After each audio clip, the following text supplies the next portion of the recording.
আল্লাহ তাআলা আমাদেরকে god centric mindset দান করুক। আমরা যে কোনো পরিস্থিতিতে যেভাবেই থাকি না কেন, আমরা বিপদে আপদে সবসময় ভরসা রাখবো কার উপর? এটাই হচ্ছে গড সেন্ট্রিক বা আল্লাহ সেন্ট্রিক মাইন্ডসেট। আচ্ছা, 2 নাম্বার মাইন্ডসেট হচ্ছে vision oriented mindset. Vision oriented mindset মানে হচ্ছে যার মধ্যে দূরদর্শিতা আছে, ফার সাইটেডনেস আছে, who can anticipate the future, যে ভবিষ্যৎ আগাম অনুমান করে ফেলতে পারে, সামনের পরিস্থিতিকে আগাম অনুমান করতে পারার যে যোগ্যতা বা দীর্ঘমেয়াদী চিন্তা করতে পারার যে ক্যাপাসিটি, এটাকে বলে ভিশন ওরিয়েন্টেড মাইন্ডসেট। এটা আল্লাহ রাসূল সাল্লাল্লাহু আলাইহি ওয়া আলিহি ওয়াসাল্লামকে আল্লাহ তাআলা দান করেছেন। উনি ভবিষ্যৎকে আগাম বুঝতে পারতেন, আগাম অনুমান করতে পারতেন, এবং সে অনুযায়ী তিনি স্ট্র্যাটেজি, প্ল্যান, পরিকল্পনা এটা তিনি সাজাতে পারতেন। এটাকে বলে ভিশন ওরিয়েন্টেড মাইন্ডসেট। এবার আসুন আমরা সিরাতের কিছু ইনসিডেন্টকে সামনে নিয়ে আসি যে তিনি কিরকম ভিশন ওরিয়েন্টেড মাইন্ডসেটের অধিকারী ছিলেন। আমরা সবাই হুদাইবিয়ার ঘটনা জানি না? কত হিজরিতে ঘটেছিল বলুন তো সবাই?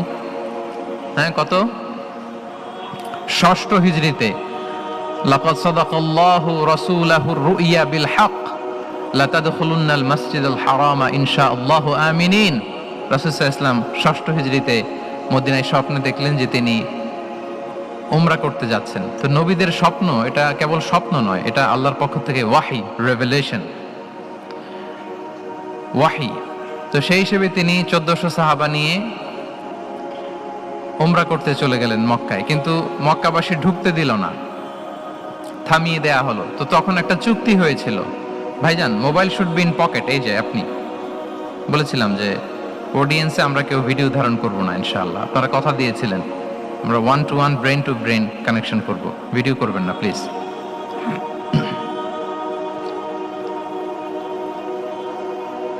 তাহলে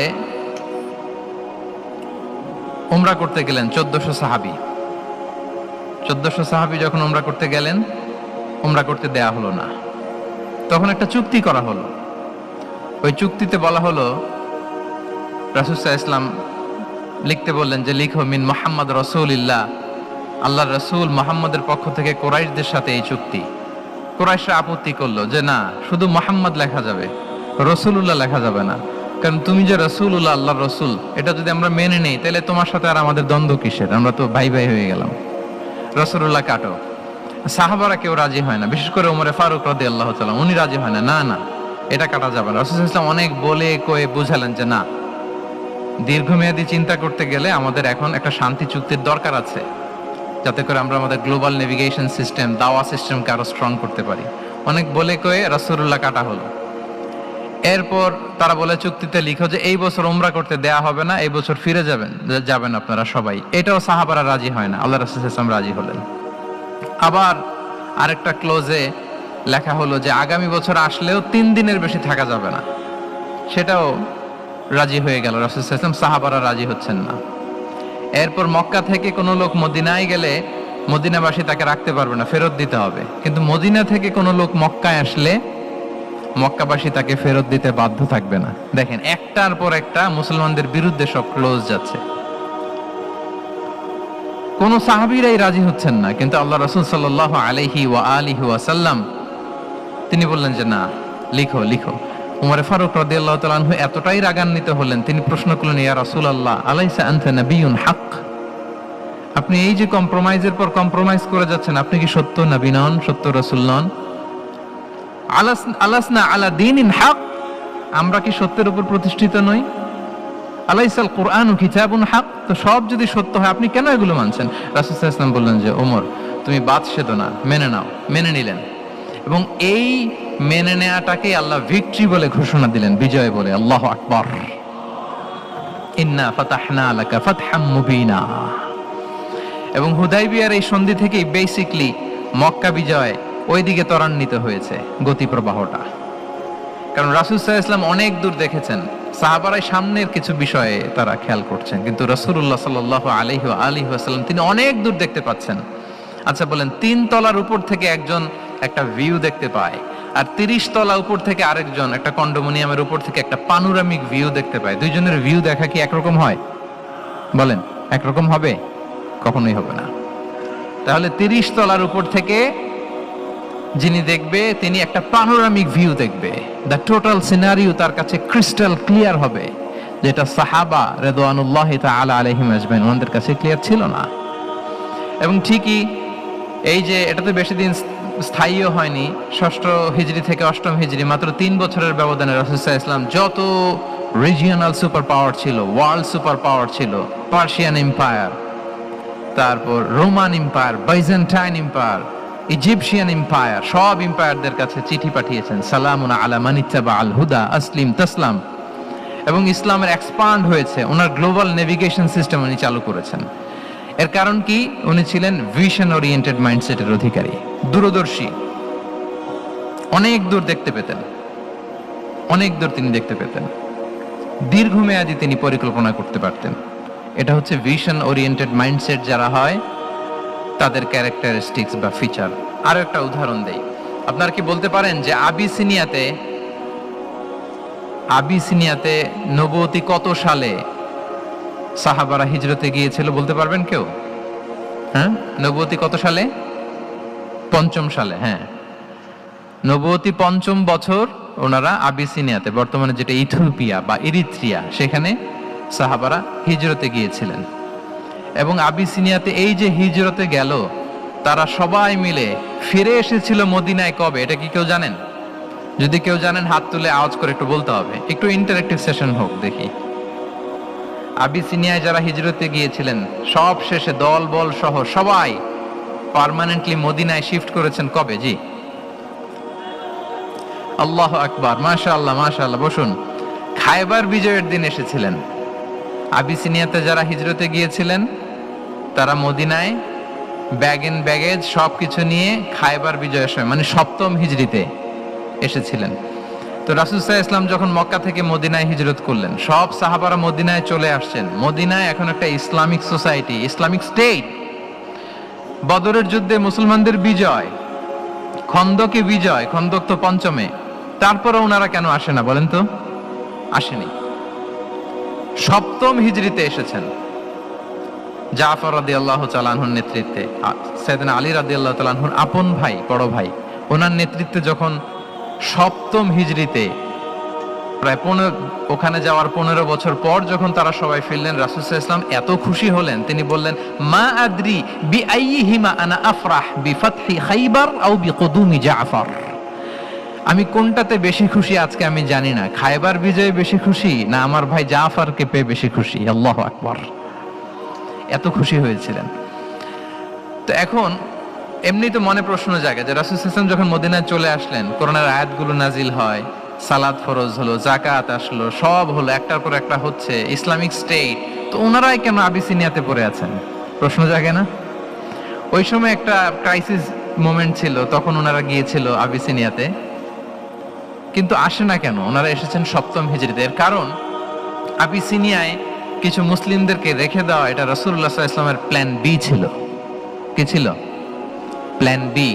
রাসূল সাল্লাল্লাহু আলাইহি ওয়াসাল্লাম অপেক্ষা করছিলেন যে মদিনাকে প্রথমে ইন্টারনাল যত থ্রেট আছে এগুলো থেকে মুক্ত করতে হবে, এরপরে মদিনাকে যত এক্সটার্নাল থ্রেট আছে এগুলো থেকে মুক্ত করতে হবে। সব যখন মুক্ত করে উনি দেখলেন যে না, মদিনা সেফ জোন, এখন আর আলাদা একটা বেজ, একটা এক্সট্রা সেফ জোন বা এডিশনাল বেজ আমার কোথাও দরকার নাই। তখনই তিনি লোক পাঠালেন যে যাও, জাফরের নেতৃত্বে আবিসিনিয়ায় যারা হিজরত করেছে তারা সবাই মদিনায় চলে আসো। সুবহানাল্লাহ বিহামদি। তাহলে একটা প্ল্যানে কাজ করতেন না। আমরা তো এরকম করি, একটাই প্ল্যান। প্ল্যান কটা? এটা যদি ওয়ার্ক না করে শেষ, আমু নাই, সালাও নাই। কিন্তু রাসূলুল্লাহ সাল্লাল্লাহু আলাইহি ওয়া আলিহি ওয়াসাল্লামের প্ল্যান এ ছিল, প্ল্যান বি ছিল, প্ল্যান সি ছিল। প্ল্যান এ ওয়ার্ক না করলে প্ল্যান বি তে যেতেন, বি ওয়ার্ক না করলে সি তে যেতেন, এইভাবে তিনি কাজ করতেন। তাহলে এটা হচ্ছে বেসিকলি ভিশন ওরিয়েন্টেড মাইন্ডসেটের অধিকারী যারা, তারা এটা করে, যারা ফিউচারকে অ্যান্টিসিপেট করতে পারে, আগাম অনুভব করতে পারে যে কি হতে পারে সামনে। এই যে বাংলাদেশের বিভিন্ন প্ল্যান পরিকল্পনা আমরা দেখা যায় যে এখান দিয়ে একটা ব্রিজ করে পরে ভাঙতে হয়, রাস্তা একটা তৈরির পরে ভাঙতে হয়, কোথায় এক টানেল হয়ে আছে প্রতি মাসে মাসে এখন লস হয়, তারপর 1 ঘন্টা বৃষ্টি হলে পুরো ঢাকা শহর এটা বন্যা হয়ে যায়। এগুলো হচ্ছে একাধিক প্ল্যান না থাকা, ভিশনারি অ্যাটিটিউডের অধিকারী না হওয়ার কারণে এই ঝামেলাগুলো আমাদের হচ্ছে। তো প্রফেটিক সিরা আর এই প্রফেটিক মাইন্ডসেট থেকে আমাদের নেয়ার বিষয় হচ্ছে এটা, যে আমাদেরকে ভিশনারি অ্যাটিটিউডের হতে হবে। রাসূল সাল্লাল্লাহু আলাইহি ওয়াসাল্লাম ভিশন ওরিয়েন্টেড মেন্টালিটির ছিলেন। আগাম আজ থেকে 50 বছর পরে বাংলাদেশে কি ক্রাইসিস হতে পারে, আজ থেকে ঠিক 100 বছর পরে বাংলাদেশে কি হতে পারে, ওই রোড ম্যাপকে সামনে রেখে আমাদেরকে প্ল্যান করতে হবে। এটাকে বলে ভিশন ওরিয়েন্টেড মাইন্ডসেটের অধিকারী হওয়া। তাহলে 12টা মাইন্ডসেটের কয়টা আমরা কভার করলাম বলেন তো? প্রথমটা কি ছিল? গড সেন্ট্রিক বা আল্লাহ সেন্ট্রিক। দ্বিতীয়টা ভিশন ওরিয়েন্টেড মাইন্ডসেট। 3 নাম্বার হচ্ছে উইজডম ড্রিভেন মাইন্ডসেট। উইজডম মানে হচ্ছে প্রজ্ঞা। প্রজ্ঞা কি?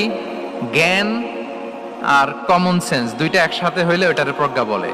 when the knowledge and common sense join together it reflects as wisdom.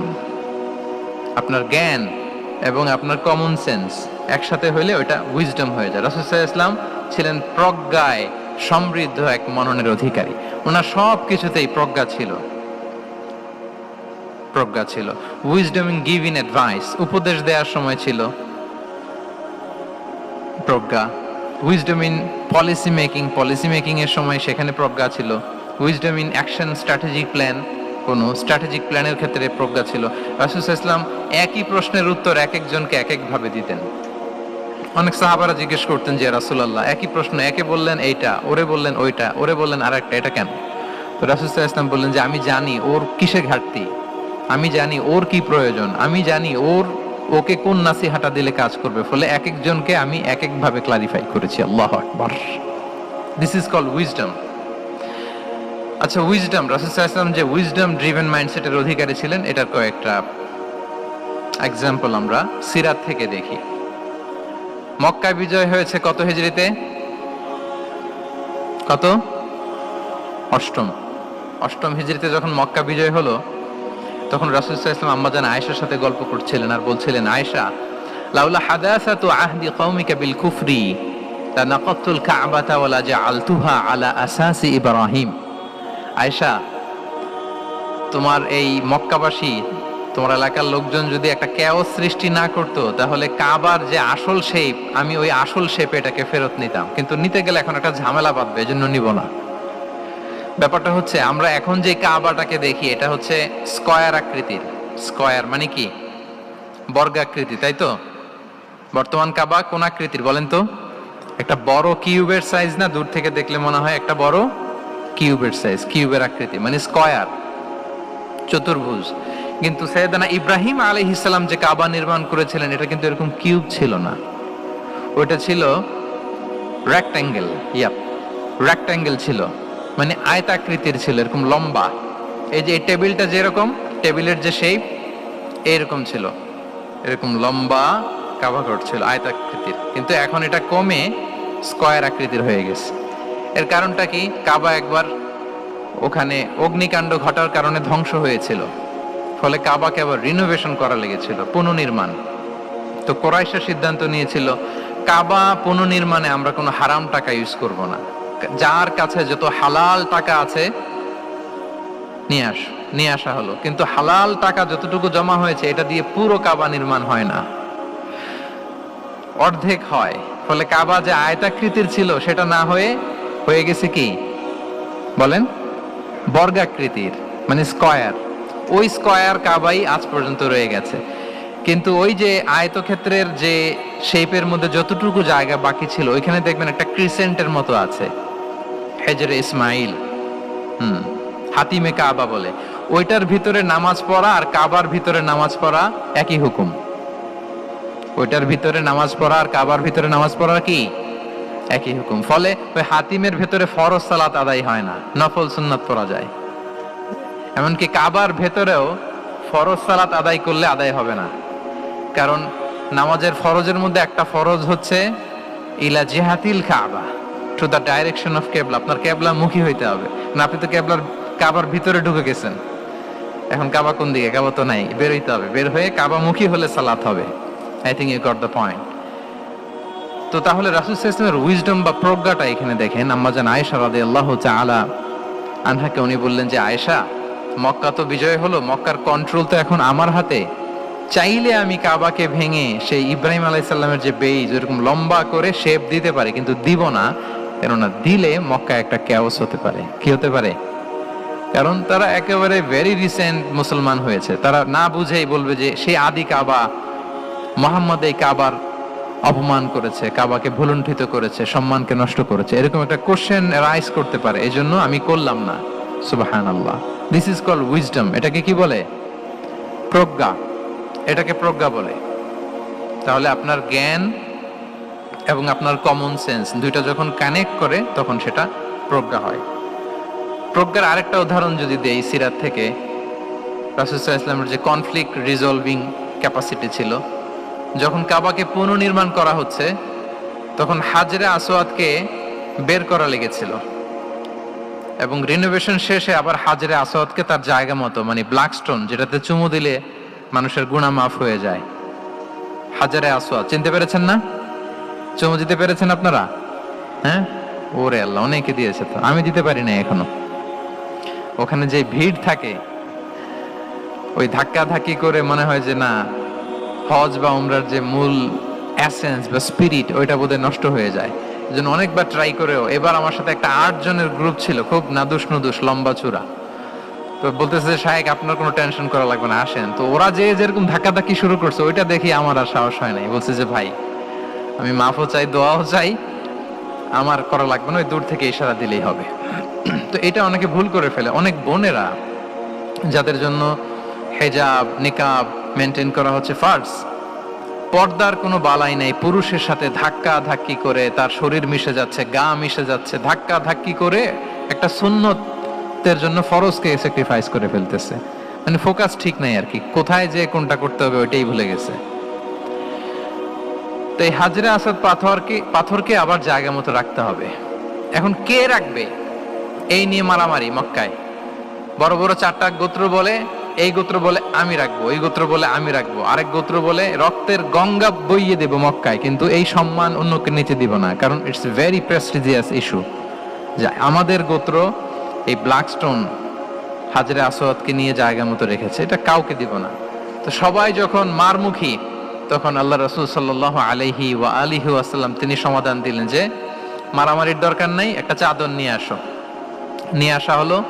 4 গোত্রের 4 লিডারকে বললেন চাদরের 4 কোণা ধরো। 4 জন 4 কোণা ধরলো। রাসূল সাল্লাল্লাহু আলাইহি ওয়াসাল্লাম তিনি পাথরটা নিয়ে মাঝখানে রাখলেন। এবার 4 নেতাকে বলল আসো, জাতীয় 4 নেতা চলে আসো, কাবার সামনে চলে আসলো। এরপরে আল্লাহ রাসূল সাল্লাল্লাহু আলাইহি ওয়াসাল্লাম ওনার মোবারক হাত দিয়ে, বরকতময় হাত দিয়ে হাজরে আসওয়াদকে নিয়ে নিজ হাতে রাখলেন। এবার সবাই হ্যাপি, কারণ অংশগ্রহণ করতে পারছে। আসলে মূল স্ট্যাটাস কিন্তু চলে গেছে রাসূলের দিকে, নাকি? ওরা তো এটা টাচও করতে পারে নাই, পারছে? ওরা চাদর ধরেই হ্যাপি, কিন্তু পাথরটা ধরেছিল কে? রাসূল সাল্লাল্লাহু আলাইহি ওয়াসাল্লাম। চাদরে রেখেছিল কে? রাসূল সাল্লাল্লাহু আলাইহি ওয়াসাল্লাম। চাদর থেকে নিয়ে আবার কাবা ঘরে সেট করেছিল কে? রাসূলুল্লাহ সাল্লাল্লাহু আলাইহি ওয়া আলিহি ওয়াসাল্লাম। এভাবে উনি কনফ্লিক্ট রিজলভ করতেন থ্রু হিজ উইজডম, ওনার প্রজ্ঞার মধ্য দিয়ে। আমরা যদি তায়েফের ঘটনা দেখি, রক্তাক্ত হয়েছেন, পাহাড় রক্ষী ফেরেশতারা এসে বলেছে রাসূলুল্লাহ জাস্ট অর্ডার করেন, আমরা কোলাপস করব এমন ভাবে the entire Taif city will be collapsed, একেবারে স্ম্যাশ করে দিও, পাউডার হয়ে যাবে। রাসূল সাল্লাল্লাহু আলাইহি ওয়াসাল্লাম বললেন না, বাল আরজু আন ইউখরিজাল্লাহু মিন আসলাবিহিম মান ইয়াবুদুল্লাহ ওয়াহদাহু ওয়া লা ইউশরিকু বিহি শাইআ। তিনি বললেন না, ওদেরকে ধ্বংস করে দিও না, ওদেরকে ধ্বংস করলে লা ইলাহা পড়বে কে? সুবহানাল্লাহ। কি উইজডম ড্রিভেন ছিলেন উনি। উনি বলেন যে আমি আশা করি, প্রত্যাশা রাখি, দোয়া করি যে ওরা আমাকে প্রত্যাখ্যান করেছে, কিন্তু ওদের যে নেক্সট জেনারেশন ওরা সাক্ষী দেবে আশহাদু আল্লাহ ইলাহা ইল্লাল্লাহ ওয়া আশহাদু আন্না মুহাম্মাদার রাসূলুল্লাহ। এবং তাই হয়েছে। এখন তায়েফে যান, 4 দিক থেকে আল্লাহু আকবার ধ্বনিতে মুখরিত তায়েফ, এবং এত চমৎকার শহর, এটা একটা টুরিস্ট ডেস্টিনেশন হয়ে গেছে। সৌদি আরবিয়াতে যারা যায়, তায়েফ না গেলে লোকদের ভালো লাগে না। ঠান্ডা, সবুজ শ্যামল, রেইনফল হয়, ফলমূল পাওয়া যায়। আব্দুল্লাহ ইবনে আব্বাস রাদিয়াল্লাহু তাআলা আনহুর স্মৃতিধন্য মসজিদ আছে, অনেকগুলো ইউনিভার্সিটি আছে, ইসলামিক ইনস্টিটিউশন আছে। এই যে নয়নাভিরাম তায়েফ, এটা রাসূল সাল্লাল্লাহু আলাইহি ওয়াসাল্লামের উইজডমের ফসল, ঠিক কিনা বলেন? ওই দিন যদি রাগের চোটে বলতো যে হ্যাঁ দাও, স্ম্যাশ করে দাও, তাইলে এই যে যারা শাহাদা পড়েছে, মুসলিম হয়েছে, এটা কিন্তু হতো না। তাহলে এটা হচ্ছে রাসূল সাল্লাল্লাহু আলাইহি ওয়াসাল্লামের প্রজ্ঞার একটা উদাহরণ। আর একটা উদাহরণে যাই। রাসূল সাল্লাল্লাহু আলাইহি ওয়াসাল্লাম যখন আকাবার দ্বিতীয় শপথ করে ফেললেন ইয়াসরিববাসীর সাথে, তখনও মদিনা হয়নি, তো তখন মদিনাবাসী বলল যে রাসূলুল্লাহ, আপনি তো এখনো হিজরত করবেন না, তো আমাদেরকে কোরআন শিখাবে কে, সালাত শিখাবে কে? আপনি একজন দায়ী পাঠান, আমাদের সাথে একজন টিচার দেন। রাসূল সাল্লাল্লাহু আলাইহি ওয়াসাল্লাম তখনও মদিনাতে হিজরতে যাননি, আমাদের সাথে একজন দায়ী পাঠাবেন। তো রাসূল সাল্লাল্লাহু আলাইহি ওয়াসাল্লাম একজনকে দায়ী হিসেবে পাঠিয়েছিলেন। বলেন ওই দায়ীর নাম কি? কি নাম? মুসআব ইবনে উমাইর রাদিয়াল্লাহু তাআলা আনহু, যিনি উহুদের যুদ্ধে শহীদ হয়েছিলেন,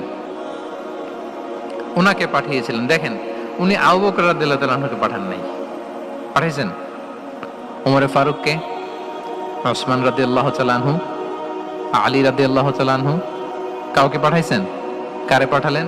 মুসআবকে। এর কারণ হচ্ছে উনি দেখতে খুব স্মার্ট ছিলেন, খুব ড্যাশিং ফেসের অধিকারী ছিলেন, এলিট ফ্যামিলি, মক্কার এলিট ফ্যামিলির একজন যুবক ছিলেন, এবং উনি সবচাইতে দামি দামি পারফিউম কালেক্ট করে ওইটা দিতেন। উনি মক্কার কোনো রাস্তা দিয়ে হেঁটে গেলে লোকজন বুঝতো এই রাস্তা দিয়ে কিছুক্ষণ আগে হেঁটে গিয়েছে মুসআব ইবনে উমাইর। সুবহানাল্লাহ। আমরা বাংলায় বলি না যে আগে দর্শনদারি পরে গুণ বিচারী? এই কথাটার সাথে পরিচিত আপনারা? আগে দর্শনদারি পরে গুণ বিচারী। আল্লাহ তাআলা এক একজনকে আমাদেরকে এক এক অবয়বে সৃষ্টি করেছেন। হুয়াল্লাযী ইউসাউবিরুকুম ফিল আরহামি কাইফা ইয়াশা। আল্লাহর একটা নাম হচ্ছে তিনি আল মুসাউবির, দ্য ডিজাইনার। মায়ের গর্ভে থাকতেই আমাদের কার চেহারা, কার কণ্ঠস্বর, কার স্কিন কালার, কে কিরকম হব, সব ফিক্স তিনি ঠিক করে দিয়েছেন। এটা আল্লাহর দেয়া। কিন্তু রাসূল সাল্লাল্লাহু আলাইহি ওয়াসাল্লামের উইজডমের ব্যাপার হচ্ছে তিনি আবু বকর রাদিয়াল্লাহু তাআলা আনহু, ওমর রাদিয়াল্লাহু তাআলা আনহু, ওসমান আলী, কাউকে চুজ না করে কাকে পাঠালেন? মুসআব ইবনে উমাইরকে। যে তাকে দেখলেই সবাই আগে পাগল হয়ে যায়, মানে ইমপ্রেস হয়ে যায়। হ্যাঁ, ফার্স্ট ইমপ্রেশনটা তার খুব ভালো, খুব ভালো। উনি মুসআব ইবনে উমাইরকে পাঠালেন, এবং যেই প্ল্যান সেই কাজ। উনি যে পুরো মদিনা কাঁপায় ফেলছেন, মাশাআল্লাহ। মদিনার ঘরে ঘরে উনি ইসলামের বার্তা পৌঁছে দিয়েছেন, এবং স্বয়ং রাসূলুল্লাহ সাল্লাল্লাহু আলাইহি ওয়াসাল্লামের আগে তিনি মদিনাতে জুমার নামাজ পড়েছিলেন। কারণ জুমার বিধান আসছে, কিন্তু মক্কা এমন একটা ল্যান্ড যেখানে এখনো জুমা পড়া আবশ্যক হয় নাই, চারদিকে কুফর বেষ্টিত। তো রাসূল সাল্লাল্লাহু আলাইহি ওয়াসাল্লাম লোক পাঠিয়েছেন যে জুমার বিধান এসছে, মুসাব তুমি কিন্তু মদিনায় যারা আছে তাদেরকে নিয়ে জুমা পড়ে ফেলো। তো মুসাব রাদিয়াল্লাহু তাআলা আনহু স্বয়ং রাসূলুল্লাহ সাল্লাল্লাহু আলাইহি ওয়াসাল্লামের আগে রাসূল সাল্লাল্লাহু আলাইহি ওয়াসাল্লামের পারমিশন নিয়ে মদিনাতে জুমা কায়েম করে ফেলছে। সুবহানাল্লাহ। এত আস্তে বললে হবে? সুবহানাল্লাহি ওয়া বিহামদিহি। দেখেন, উইজডম ড্রিভেন পার্সোনালিটির অধিকারী ছিলেন, প্রজ্ঞার অধিকারী ছিলেন, অন্য কাউকে পাঠাননি। কাকে পাঠিয়েছেন? মুসআব ইবনে উমাইর। তাহলে উনি যেই কাজটাই করতেন, যেটা বলতেন, যেটাতে এঙ্গেজ হতেন, এর নেপথ্যে প্রজ্ঞা ছিল। কি ছিল ভাই? উইজডম ছিল। আল্লাহ যেন সেই উইজডম আমাদেরকে দান করেন, আল্লাহ যেন সেই প্রজ্ঞা দিয়ে আমাদেরকে সমৃদ্ধ করেন। আমরা সবাই পড়ি আমিন। তাহলে কয়টা গেল? 3টা। 4 নাম্বার হচ্ছে রিফর্ম সেন্ট্রিক মাইন্ডসেট। মানে রাসূল সাল্লাল্লাহু আলাইহি ওয়াসাল্লাম সংস্কারবাদী ছিলেন আর কি। ভুল ভাল দেখলে রিফর্ম করতেন, ইসলাহ করতেন, সংস্কার। এখন তো এই যে অনেকগুলো সংস্কার কমিটি হলো দেখলাম বাংলাদেশে, খুব সুন্দর, বিভিন্ন বিষয়ে সংস্কার হচ্ছে। এবং স্বাধীনতার পরে আমাদের বয়স তো আর বেশি না, মানে সব দলের লোকেরা মিলে একসাথে এরকম বসা, এরপর রাষ্ট্রীয় ইস্যু নিয়ে ডিসকাস করা, এরপর মাঝে মাঝে আবার ওয়ার্কআউট করা, আবার একটু মিষ্টি ঝগড়া করা, আবার একটু ফান করা, এই সব কিছুর মধ্য দিয়ে জাতির জন্য ভাবা, নতুন নতুন চিন্তা প্রণয়ন। That's very good, I do appreciate. এটা দরকার। এমন বাংলাদেশই তো আমরা চেয়েছিলাম, ঠিক কিনা বলেন? তো এই যে রিফর্ম হচ্ছে, এটা অ্যাপ্রিসিয়েবল। রাসূল সাল্লাল্লাহু আলাইহি ওয়াসাল্লামের কিন্তু এই রিফর্ম সেন্ট্রিক মাইন্ডসেট ছিল। অন্যায় দেখলে, ভুল ভাল দেখলে, অসঙ্গতি দেখলে, ইনকনসিস্টেন্সি দেখলে শুধরে দিতেন। শুদ্ধাচার অভিযান চালিয়েছেন মক্কাতেও মদিনাতেও, রিফর্ম করতেন। সব খারাপকে তিনি ভালো দিয়ে পরিবর্তন করে দিতেন। আসুন সিরাতের আয়নায়, থ্রু দ্য লেন্স অফ সির, আমরা দেখি কিভাবে পরিবর্তন করতেন। রাসূল সাল্লাল্লাহু আলাইহি ওয়াসাল্লামের একটা আদত বা হ্যাবিট ছিল, তিনি কোনো ব্যক্তির বা কোনো স্থানের কোনো বাজে নাম বা খারাপ নাম দেখলে ওটা ভালো নামে চেঞ্জ করে দিতেন। মক্কা থেকে মদিনায় হিজরতের আগে মদিনার নাম ছিল ইয়াসরিব। কি ছিল? ইয়াসরিব মানে হচ্ছে প্রতিশোধ বা নিন্দা বা ক্ষোভ বা ভর্ৎসনা, সবগুলোই খুব বাজে মিনিং ডিনোট করে। রাসূল সাল্লাল্লাহু বললেন, আমি যেই শহরে হিজরত করব এই শহরের নাম ক্ষোভ, এই শহরের নাম হিংসা, এটা হইতে পারে বলেন? রাহমাতাল লিল আলামিন, হ্যাঁ, mercy and peace for the entire universe করে যাকে আল্লাহ পাঠিয়েছেন, উনি যেই শহরে থাকবেন ওই শহরের নাম প্রতিশোধের শহর, এটা হবে? উনি শহরের নাম চেঞ্জ করে দিলেন। উনি শহরের নাম দিলেন মদিনাতুন নবী। কি দিলেন? মদিনাতুন নবী অথবা তওবা তয়্যিবা, চেঞ্জ করে দিলেন, পরিবর্তন করে দিলেন। এক এলাকায় যে বিষ্ণু সাল্লাল্লাহু আলাইহি ওয়াসাল্লাম দেখলেন যে গাছপালা হয় না, উনি বললেন মাসমু হাযিহিল আরদ, এই জায়গার নাম কি? সবাই বলে ইসমুহা গাদেরা। গাদেরা মানে হচ্ছে মাকান লা নাবাতা ফিহি ওয়ালা শাজার, এমন জায়গা যেখানে ঘাস লতাপাতা কিছুই জন্মায় না। রাসূল সাল্লাল্লাহু আলাইহি ওয়াসাল্লাম বললেন, এই জন্যই তো ঘাস জন্মায় না, নাম তো রাখছো খুব বাজে একটা নাম। রাসূল সাল্লাল্লাহু আলাইহি ওয়াসাল্লাম বললেন, আজ থেকে এলাকার নাম গাদেরা নয়, এলাকার নাম আজকে থেকে খাদেরা। কি নাম? খাদেরা মানে কি বলেন? সবুজ, গ্রিন, এভারগ্রিন, সবুজ শ্যামল। এবং রাসূল সাল্লাল্লাহু আলাইহি ওয়াসাল্লাম যখন গ্রিন ল্যান্ড নাম দিয়ে দিলেন, এরপর থেকে সবুজ শ্যামল করে আল্লাহ জায়গাটাকে বরকতময় করে দিলেন। Changing names. এক সুন্দরী নারীকে বললেন মাসমুকি, কি নাম? বলে আসিয়া। আসিয়া মানে অবাধ্য। রাসূল সাল্লাল্লাহু আলাইহি ওয়াসাল্লাম বললেন, তুমি এত সুন্দরী, you are a beautiful lady, আর কি বাজে একটা নাম রেখেছো আসিয়া। তুমি আসিয়া কেন হবে? আজকে থেকে তোমার নাম জামিলা, মানে তুমি সুন্দরী, রূপবতী। সুবহানাল্লাহ, সুন্দর একটা নাম দিয়ে দিলেন। এক সাহাবীর নাম ছিল হাজান। হাজান মানে রাফ এন্ড টাফ, রুক্ষ। রাসূল সাল্লাল্লাহু আলাইহি ওয়াসাল্লাম বললেন, না, হাজান না, তোমার নাম আজকে থেকে সাহাল। কি নাম? সাহাল। সাহাল মানে সহজ। উনি বলেন, যেদিন থেকে সাহাল রাখছি এর আগ পর্যন্ত নাকি ওনার অসুস্থতা, রোগ বালাই একটার পর একটা লেগেই থাকতো। যেদিন থেকে সাহাল, ওই দিন থেকে উনি বলেন যে আল্লাহ তাআলা নবীর এই নাম চেঞ্জ করে দেওয়ার বারাকায় আমার পুরো জীবনের সব কাজকে আল্লাহ তাআলা সহজ করে দিয়েছে। তাহলে রিফর্ম সেন্ট্রিক মাইন্ডসেট, আমরাও খারাপ কিছু দেখলে ভালো দিয়ে পরিবর্তন করব। কি বলেন? ইনশাআল্লাহ বলেন সবাই। আচ্ছা, এটা তো নাম চেঞ্জ করে দেয়া। এবার সোশ্যাল রিফর্ম তিনি কি কি করেছেন আমরা একটু দেখি। তিনি যখন যুবক, মক্কায় এক ইয়ামানি লোক ব্যবসা করতে এসে তার প্রোডাক্ট বিক্রি করার পরে, আস ইবনে ওয়াইল নামে এক লোকের কাছে বিক্রি করার পরে যখন দাম চাইতে গেল, আস বলে, আরে বেটা, আমরা মক্কার সন্তান, আমরা দাম দিব না। তো সে ভাবলো হয়তো আমার সাথে ঠাট্টা করেছে, হজের মৌসুম যাক, বেচাকেনা শেষ করে যাওয়ার পথে দামটা নিয়ে যাব। সে ফেরার দিন আবার গেল যে আমার তো জিনিসের দামটা আপনি দিলেন না। সে বলে, আমরা এই ভূখণ্ডের মালিক, আমরা দাম দেই না। এটা তো বড় জুলুম। সে কান্নাকাটি শুরু করলো। তার এই কান্নাকাটি দেখে আল্লাহ রাসূল সাল্লাল্লাহু আলাইহি ওয়াসাল্লাম, ওনার চাচা জুবাইর ইবনে আব্দুল মুত্তালিব সহ ইয়াং স্টার যারা আছে, দ্য ইয়ুথ অফ মক্কা, তাদের সবাইকে নিয়ে একটা সোসাইটি করলেন। এই যে আমরা হালাফুল ফুদুলের নাম শুনি না, যেটা বাংলায় আমরা কি বলি? হিলফুল ফুজুল। এই নামে তো অনেক সংগঠন আছে বাংলাদেশে। কি বলেন? যুবকরা কোনো সংগঠন করলে কমনলি এই নামটা পছন্দ করে, হিলফুল ফুজুল। আসলে এটার মূল নাম ছিল হালাফুল মুত্তাইয়িবিন। তিব মানে হচ্ছে রং। রাসূল সাল্লাল্লাহু আলাইহি ওয়াসাল্লাম সবাই মিলে, তখন জাহেলি যুগে একটা কালচার ছিল, বালতি ভর্তি রঙের ভেতরে হাত ঢুকিয়ে দিত, দিয়ে এই রং সমেত হাতটা তারা পাথরের মধ্যে লাগাতো, সবার হাত ওইখানে দিত। মানে আমরা হাতে হাত রেখে কমিটেড, আমরা ঐক্যবদ্ধ হলাম। সেখান থেকে হয়েছে হালাফুল মুত্তাইয়িবিন, থেকে হালাফুল ফুদুল। ওনারা বলল যে না, আমরা সবাই থাকবো মাআল মাজলুমি দিদ্দা যালিম, আমরা মজলুমের পক্ষে থাকবো, জালিমের বিপক্ষে থাকবো। এবং যেই প্রতিজ্ঞা ওই কাজ। সবাই মিলে আস ইবনে ওয়াইলকে ধরলো, তার কাছ থেকে টাকা আদায় করে ওই ইয়ামানি ব্যবসায়ীর কাছে পৌঁছে দিয়ে তিনি মাজলুমকে সহায়তা করেছেন। সুবহানাল্লাহ। এবং এই টেন্ডেন্সি, এই জুলুম, চাঁদাবাজি যেগুলো ছিল মক্কার জমিনে, রাসূল সাল্লাল্লাহু আলাইহি ওয়াসাল্লাম এই সোশ্যাল রিফর্মের মাধ্যমে এটাকে সংস্কার করেছেন। তাহলে এই যে রিফর্ম সেন্ট্রিক আমাদের হইতে হবে। আমাদের সমাজেও এখন চাঁদাবাজি আছে না নাই বলেন? খুন খারাপি আছে না নাই? সামাজিক অনাচার। তাহলে ঐক্যবদ্ধ হইতে হবে আমাদেরকে রিফর্মের জন্য। যুবক যারা আমরা আছি, যাদেরকে আল্লাহ আমাদের বলার সুযোগ দিয়েছে, লেখার সুযোগ দিয়েছে, ফিল্ডে কাজের সুযোগ দিয়েছে, আমরা সবসময় মাজলুমের পক্ষে থাকব, আমরা সবসময় জালেমের বিপক্ষে থাকব। আমাদের নীরবতা আর আমাদের নিশ্চুপ থাকাই জালিমদেরকে আরো বড় বড় জালিম বানিয়েছে। এজন্য নাহনু মাআল মাজলুম দিদ্দা যালিম, এটা হচ্ছে আমাদের স্লোগান। আমরা কাদের সাথে? মজলুমের সাথে। আওয়াজ করে বলেন, কার সাথে?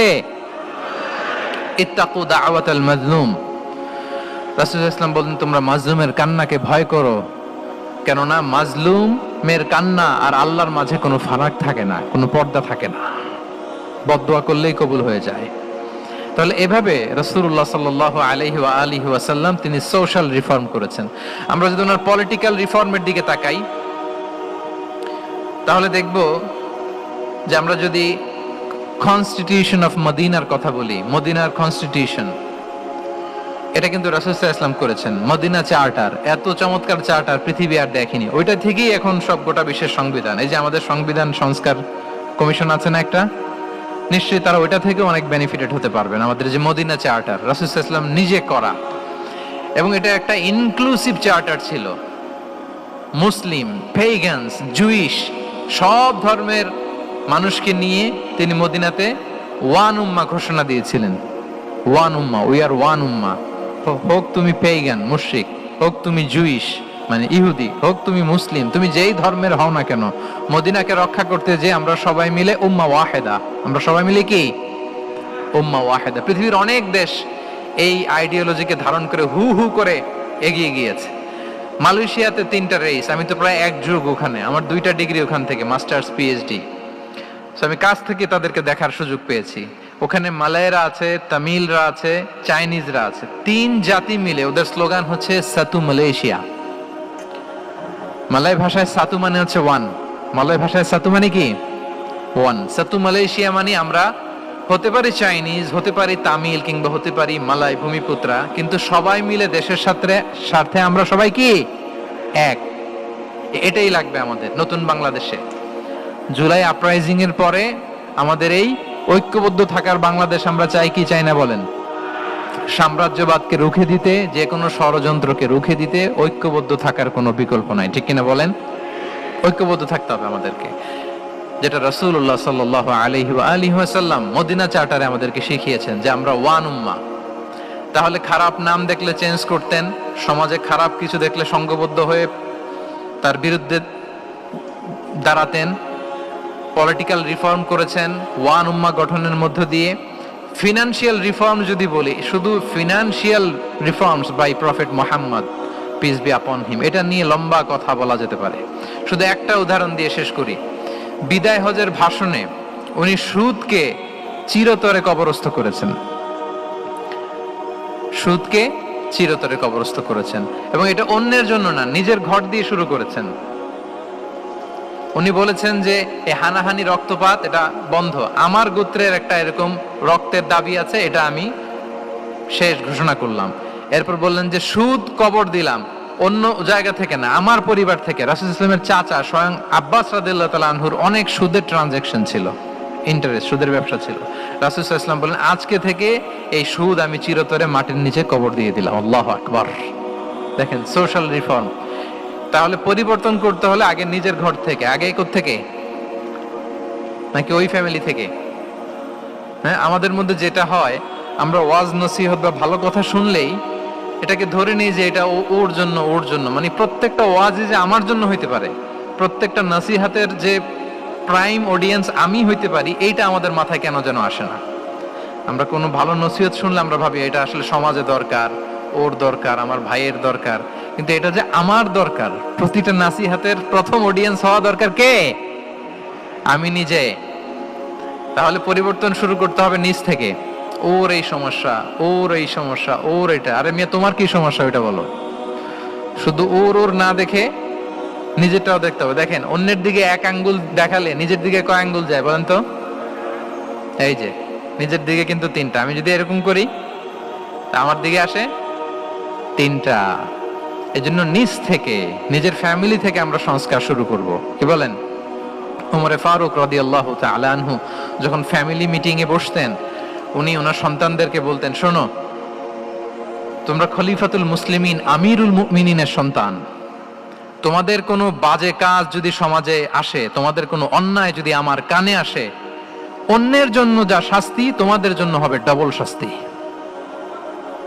ওমরে ফারুক সন্তানদেরকে বলতেন, তোমরা যদি কোনো ভুল করো, একটা যদি হদ কায়েম করা লাগে, এমন অন্যায় যদি করো, একটা হচ্ছে আল্লাহর দেয়া হদ, আর একটা হবে আমি উমরের দেয়া হদ।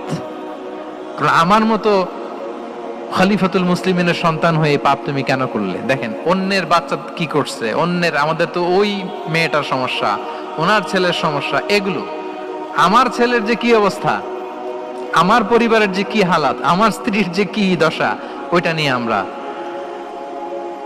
ভ্রুক্ষেপ করি না বা চিন্তা করি না। তাহলে সম্মানিত সুধী মণ্ডলী, আমরা পরিবর্তন শুরু করবো কোত্থেকে? অন্যের বাড়িঘর থেকে নাকি? হ্যাঁ, কোত্থেকে? নিজ থেকে। আল্লাহ তাআলা আমাদেরকে তৌফিক দান করুক। তাহলে কয়টা গেল? 4টা। এখন আপনারা তো ক্লান্ত হয়ে গেছেন মনে হচ্ছে, সময় অনেক হয়ে গেছে। আরো কয়েকটা পয়েন্ট বলা যাবে নাকি? হ্যাঁ, মোট কয়টা ছিল পয়েন্ট? সবগুলো শুনবেন? আচ্ছা, 5 নম্বরে হচ্ছে ওপেন মাইন্ডেড। আমার প্রিয় নবী বলেন ওপেন মাইন্ডেড ছিলেন না ন্যারো মাইন্ডেড? সবাই বলবেন, গ্যালারির সবাই আওয়াজ করে, তিনি ওপেন মাইন্ডেড না ন্যারো মাইন্ডেড ছিলেন? রাসূলুল্লাহ সাল্লাল্লাহু আলাইহি ওয়া আলিহি ওয়াসাল্লাম ওপেন মাইন্ডেড ছিলেন। যে কেউ ওনাকে অ্যাপ্রোচ করতেন পারতেন easily, he was very approachable. ছোট বড় আবাল বৃদ্ধ বনিতা ওনার সাথে কথা বলতে স্বাচ্ছন্দ্য বোধ করতো, ভয় পেত না। এজন্য সিরাতের পরতে পরতে দেখবেন এক শিশু এসে প্রশ্ন করে, নারী এসে প্রশ্ন করে, বৃদ্ধ এসে প্রশ্ন করে, বন্ধু এসে প্রশ্ন করে, শত্রু এসে কনভারসেশন করে, সবাই এসে ওনার সাথে কথা বলতে পারতো। সুবহানাল্লাহ। এবং এগুলো উনি অ্যাকোমোডেট করতে পারতেন। কি করতে পারতেন? অ্যাকোমোডেট করতেন। ছোট্ট একটা উদাহরণ দেই, আসির আল হালাবিয়া থেকে নেয়া একটা বিখ্যাত সিরাতের গ্রন্থ। বদরের যুদ্ধে রাসূল সাল্লাল্লাহু আলাইহি ওয়াসাল্লাম বদরের মাঠে সেনা ক্যাম্প স্থাপন করলেন। কি ক্যাম্প? সেনা ক্যাম্প স্থাপন করলেন। আল হুবাব ইবনুল মুনজির রাদিয়াল্লাহু তাআলা আনহু এক সাহাবী, উনি বললেন, ইয়া রাসূলুল্লাহ, এই যে সেনা শিবির যে এখানে স্থাপন করলেন, এটা কি আপনার নিজের ইচ্ছায় না আল্লাহর আদেশে? দেখেন, সেনাপতিরে কোন সাধারণ সৈনিক এই প্রশ্ন করতে পারে? করলে চাকরি থাকবে? কিন্তু রাসূল সাল্লাল্লাহু আলাইহি ওয়াসাল্লামের কাছে সাহস নিয়ে আল হুবাব ইবনুল মুনজির বলে, ইয়া রাসূলুল্লাহ, এই যে সেনা শিবির স্থাপন করলেন, এটা কি আপনার ইচ্ছায় নাকি এটা ওয়াহী? রাসূল সাল্লাল্লাহু আলাইহি ওয়াসাল্লাম বললেন, না, এটা ওয়াহী না, এটা ওয়াহী না, বাল হুয়া রায়ু ওয়াল হারবু ওয়াল মাকিদা, না, এটা যুদ্ধের কৌশল হিসেবে আমি করেছি। আল হুবাব ইবনুল মুনজির বললেন, ইয়া রাসূলুল্লাহ, তাহলে সঠিক জায়গায় সেনা ক্যাম্প স্থাপন হয় নাই। রাসূলের দিকে তাকিয়ে বলতেছেন যে আপনি যেখানে করছেন ওখানে ঠিক হয় না ইয়া রাসূলুল্লাহ, আপনি অভয় দিলে আমি বলতে পারি কোথায় ঠিক হবে। রাসূল সাল্লাল্লাহু আলাইহি ওয়াসাল্লাম বললেন, তাই? আমি যেটা করছি এটা ঠিক হয় নাই, তাহলে কোনটা ঠিক বলো? উনি বললেন, ওই যে বদরে একটা কুয়া আছে যেখানে পানির ব্যবস্থা আছে, ওইটার সামনে ব্যারিকেড দিয়ে আমাদের শিবির করতে হবে, তাহলে আমরা বদরের কুয়া থেকে পানি খাইতে পারবো, সারাদিন পানি খাবো, আর কাফিররা যুদ্ধে তো মারা যাবে, পানির অভাবে মারা যাবে। সুবহানাল্লাহ পড়বেন না? রাসূল সাল্লাল্লাহু আলাইহি ওয়াসাল্লাম বলেন, আরে তাই তো, তুমি তো ঠিকই বলেছো, এভাবে তো আমি ভেবে দেখিনি। আবার তিনি অ্যানাউন্স করে দিলেন যে সেনা শিবির এখানে যেই তাবু টাঙানো হয়েছে এখান থেকে মুভ করে আল হুবাব যেখানে ইন্ডিকেট করেছে ঠিক ওই জায়গায় যে শিবির স্থাপন করো। তাহলে আওয়াজ করে বলুন, ওপেন মাইন্ডেড না ন্যারো মাইন্ডেড?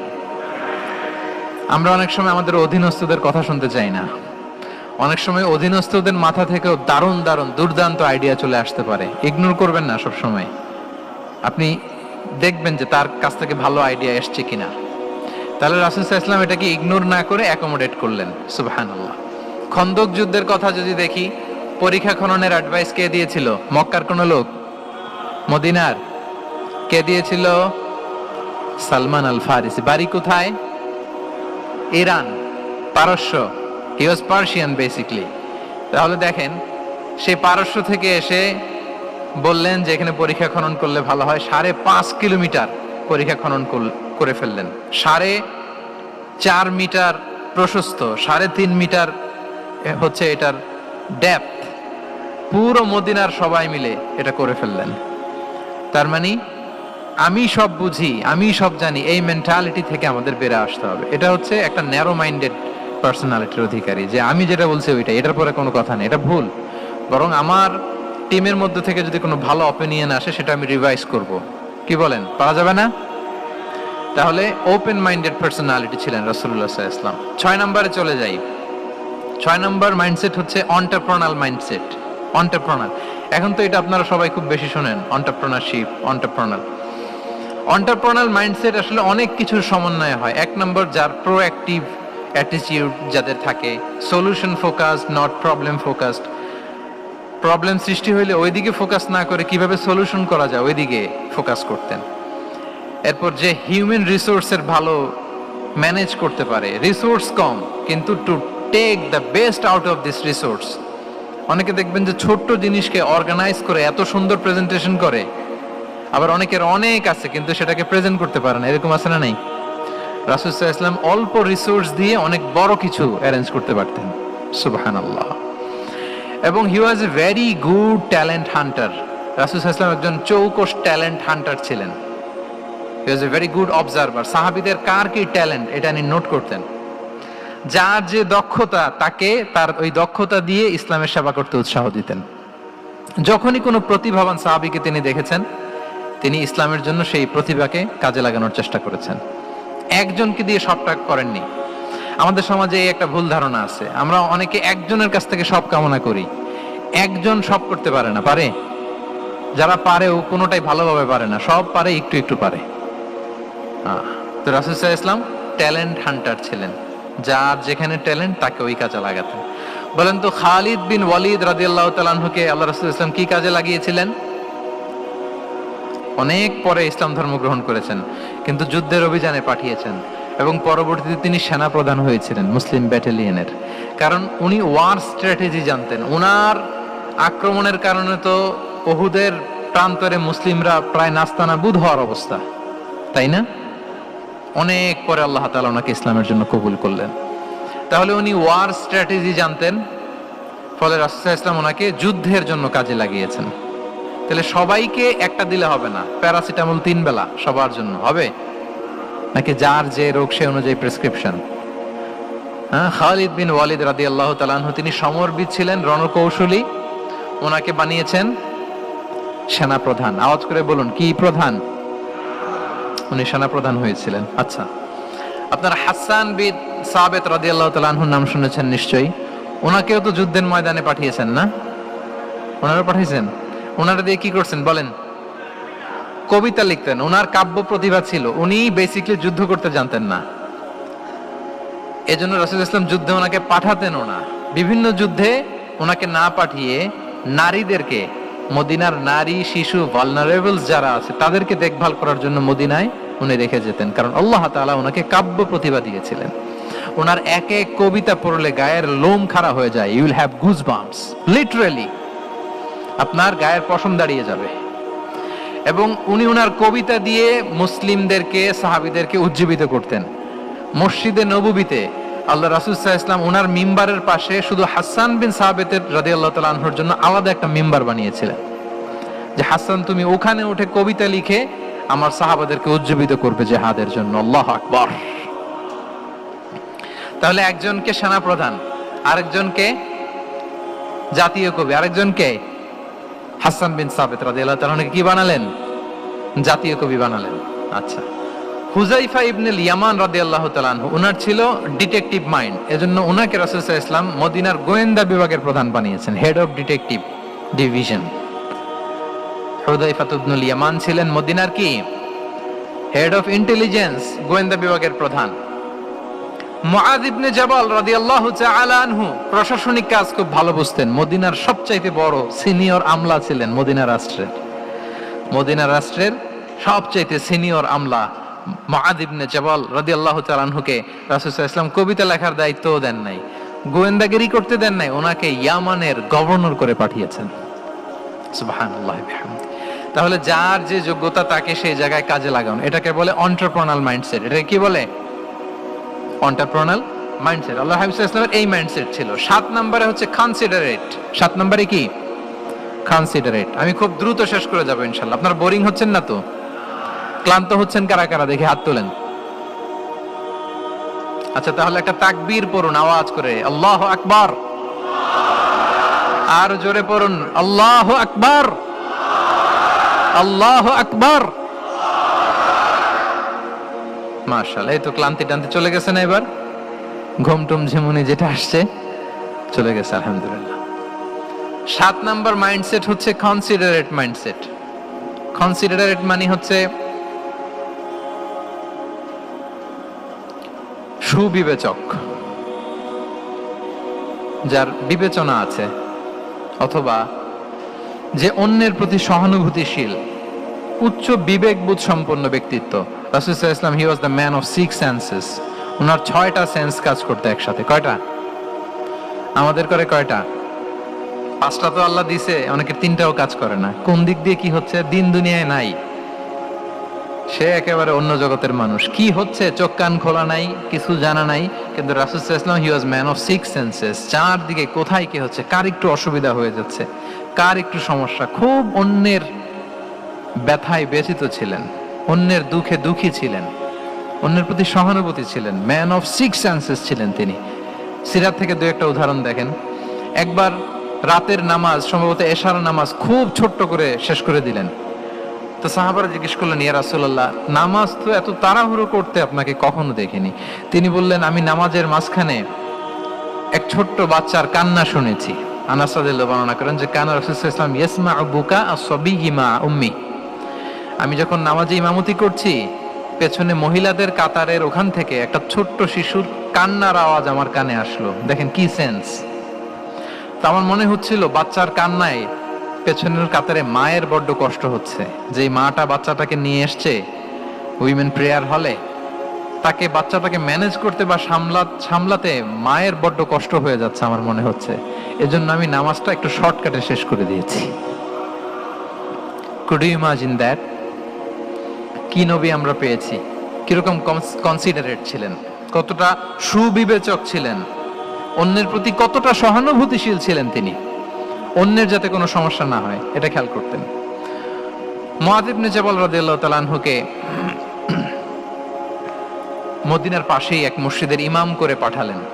উনি ইমামতির দায়িত্ব পেয়ে একবার মাগরিবের নামাজে সূরা বাকারা তেলাওয়াত শুরু করলেন। কোরআনের সবচাইতে ছোট সূরা, তাই না? সূরাতুল বাকারা, হ্যাঁ, সবচেয়ে ছোট সূরা। তো ওনার হয়তো তেলাওয়াত করতে করতে একটা ইমোশন চলে আসছে। উনি তো সুরের ঝংকার দিয়ে তেলাওয়াত করতেছেন। এখন পেছনে যারা মুসল্লি ছিল, এরা ছিল সব কৃষিজীবী সাহাবী। এরা কি ছিল? সারা দিন ওট দিয়ে, খেজুর গাছে পানি দিয়ে জান যায় যায় কোন রকম ফরজ পেরে যায় ঘুমাইতে হবে। এই সাহাবীরা যখন পেছনে দাঁড়াইছে, আর উনি ধরছে কোন সূরা? আওয়াজ করে বলুন না একটু। সূরাতুল বাকারা।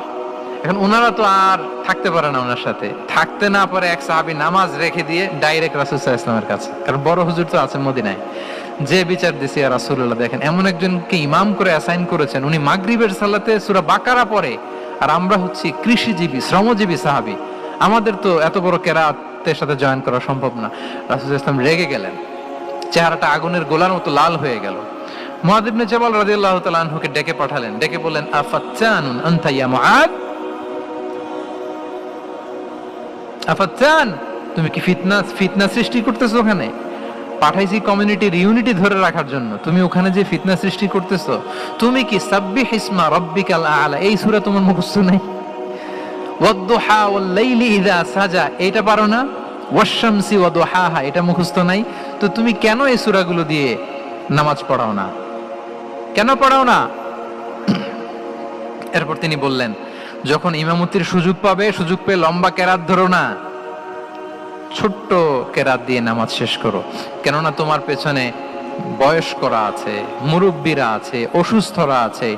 যাল হাজা, তার একটা জরুরি কাজ পড়ছিল, যাচ্ছিল, হঠাৎ মাগরিবের আজান, ভাবলো রাস্তার পাশে যেহেতু আজান দিছে নামাজটা পড়ে নিয়ে, নামাজে ঢুইকে দেখছে আপনি সূরা বাকারা ধরছেন। তো বেচারা কি কাজ করবে না কি করবে? আর তার তো নিয়ত ছিল ফরজ নামাজটা পড়ি যে বাস ধরবো। এখন আপনি ধরছেন কোন সূরা? বাকারা। দেখেন রাসূল সাল্লাল্লাহু আলাইহি ওয়াসাল্লাম বললেন, যখন ইমামতির চান্স পাবে ছোট সূরা পড়বে, আর যখন তুমি একা পড়বে ফালিউতাউবিল মাশা, যত লম্বা করতে মনে চায় করো। রুকু করো লম্বা, সিজদা করো লম্বা, কিরাত করো লম্বা।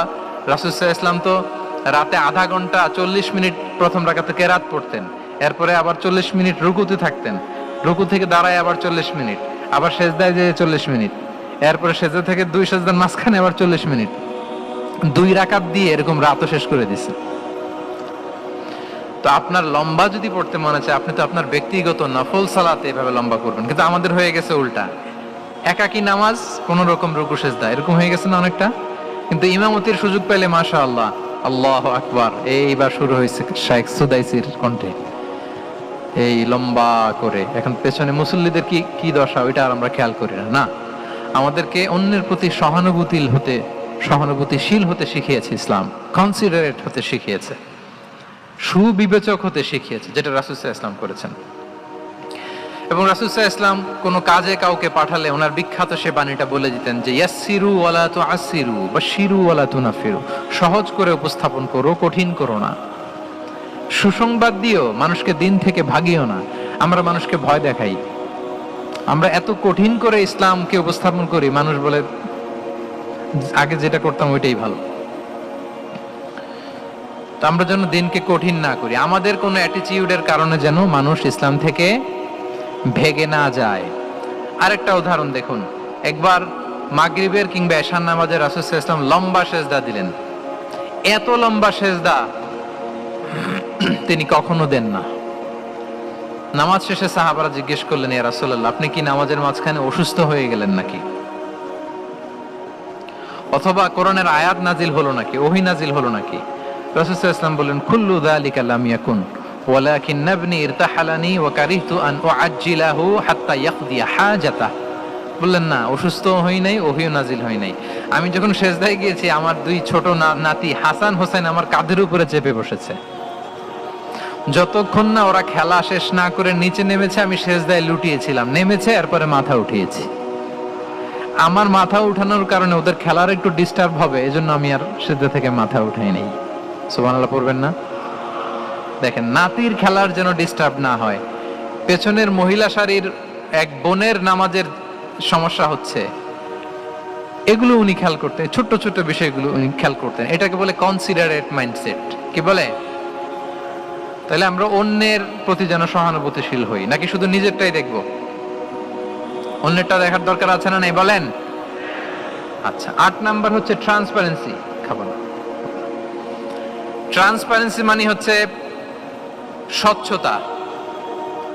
ওনার জীবনের চাইতে, ওনার বায়োগ্রাফির চাইতে স্বচ্ছ বায়োগ্রাফি আপনি পাবেন না।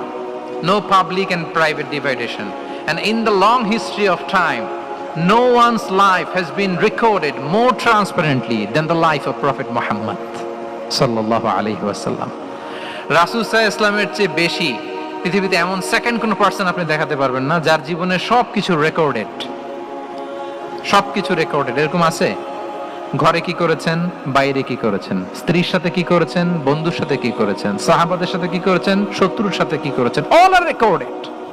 সব এন্ড ক্রিস্টাল ক্লিয়ার, একেবারে স্বচ্ছ পানির মতো, স্ফটিক কাচের মতো ক্লিয়ার, ট্রান্সপারেন্ট। ওনার সব কাজে উনি স্বচ্ছতা বজায় রাখতে চাইতেন। কতটা স্বচ্ছ ছিলেন, একটা মজার ঘটনা শোনাই আপনাদেরকে। সহিহ বুখারীতে এসেছে, রমাদানের শেষ 10 দিন, দ্য লাস্ট 10 days অফ রমাদানে তিনি ইতিকাফ করতেন। ইতিকাফ অবস্থায় স্ত্রীরা এসে রাতে দেখা করে যেত, জরুরি কথা আলাপ থাকলে সেরে যেত। একবার রাতে সফিয়া বিনতে হুয়াই ইবনে আখতাব রাদিয়াল্লাহু তাআলা আনহা আসলেন, ওনার স্ত্রী। কথা হলো, এবার ওনাকে একটু এগিয়ে দিবেন। মসজিদ থেকে রাসূল সাল্লাল্লাহু আলাইহি ওয়াসাল্লাম বারান্দার দিকে পাশ দিয়ে আসলেন এগিয়ে দেওয়ার জন্য। ইন দ্য মিন টাইম, ভাই ভিডিও করবেন না, mobile should be in pocket. জি, বারবার বলবো না, পকেটে রাখ, অন্যদের ডিস্টার্ব হচ্ছে আমি দেখতেছি। হঠাৎ দুইজন আনসারী সাহাবী পাশ দিয়ে হেঁটে যাচ্ছেন। রাসূল সাল্লাল্লাহু আলাইহি ওয়াসাল্লাম আম্মাজানকে বিদায় দিবেন এখানে। হঠাৎ করে তিনি আওয়াজ করে বললেন, আলা রিসলিকুমা, এই দাঁড়াও। ওই সাহাবী দুইজন রাসূল সাল্লাল্লাহু আলাইহি ওয়াসাল্লামের সাথে কে ওটা টের পায় নাই, বুঝতে পারে নাই। বোরকায় আবৃত কোন এক নারী দেখে, রাসূল আর ওই নারীকে দেখে তারা আরো দ্রুত গতিতে হাঁটতে শুরু করে দিয়েছে, আমরা চলে যাই এখান থেকে। দেখেন, রাসূল সাল্লাল্লাহু আলাইহি ওয়াসাল্লাম নিজের অবস্থানকে ট্রান্সপারেন্ট করার জন্য বললেন, আলা রিসলিকুমা, দাঁড়াও। দাঁড়ালেন। তখন রাসূল সাল্লাল্লাহু আলাইহি ওয়াসাল্লাম বললেন যে, ইন্নাহা উম্মুকুম সফিয়া, আমার পাশে যাকে দেখতে পাচ্ছ, বলে দেয়া ভালো যে সে কিন্তু অন্য কোনো নারী নয়, সে তোমাদের মা উম্মুল মুমিনিন সফিয়া।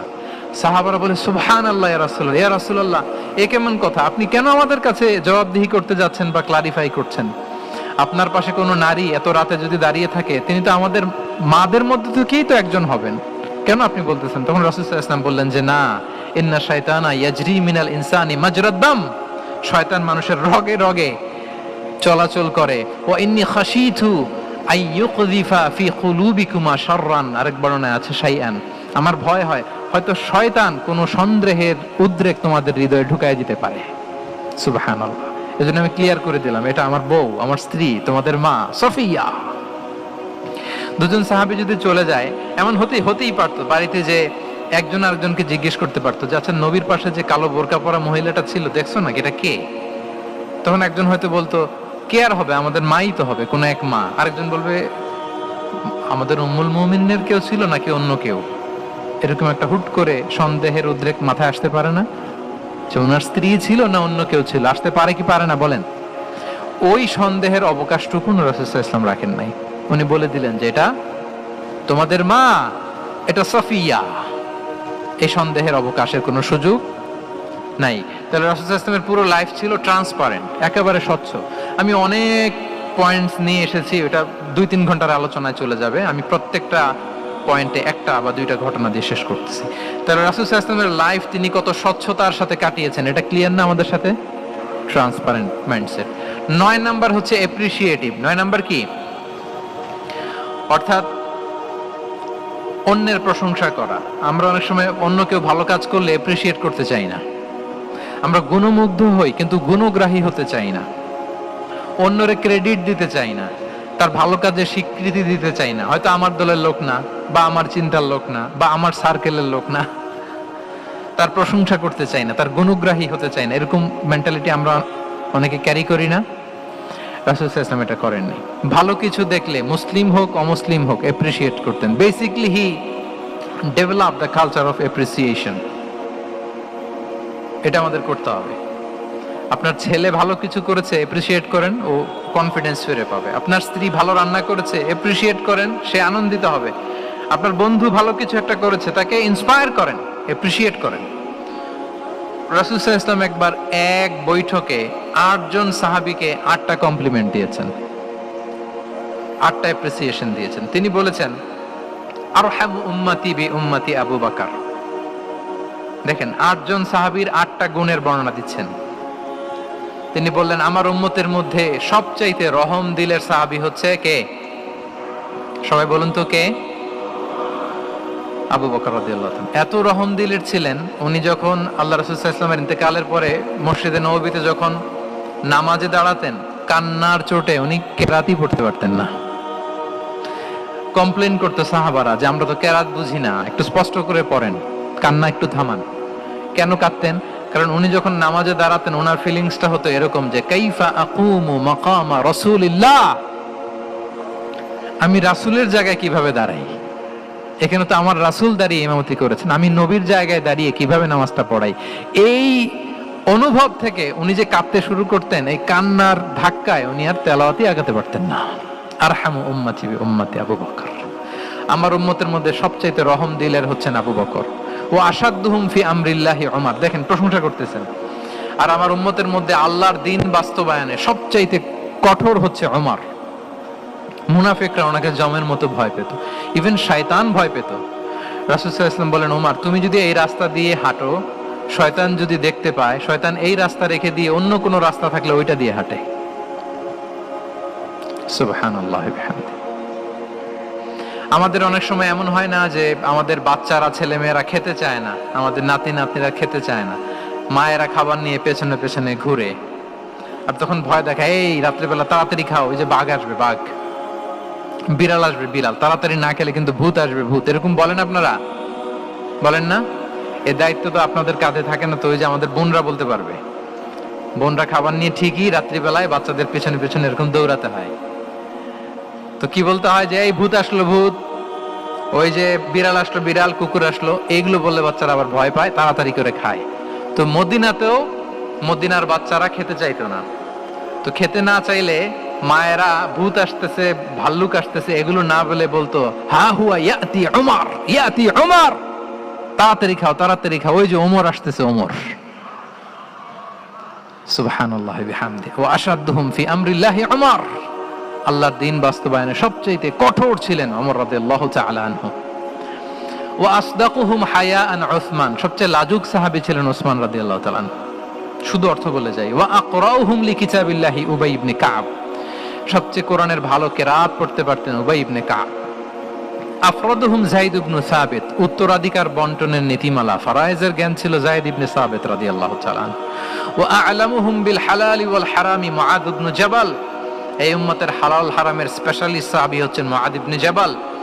আলা ওয়া ইন্না লিকুল্লি উম্মাতিন আমিনান ওয়া আমিনা হাযিহিল উম্মাহ আবু উবাইদা ইবনুল জাররাহ, সব উম্মতের একজন বিশ্বস্ত লোক থাকে, এই উম্মতের সবচাইতে বিশ্বস্ত লোক হচ্ছে আবু উবাইদা ইবনুল জাররাহ।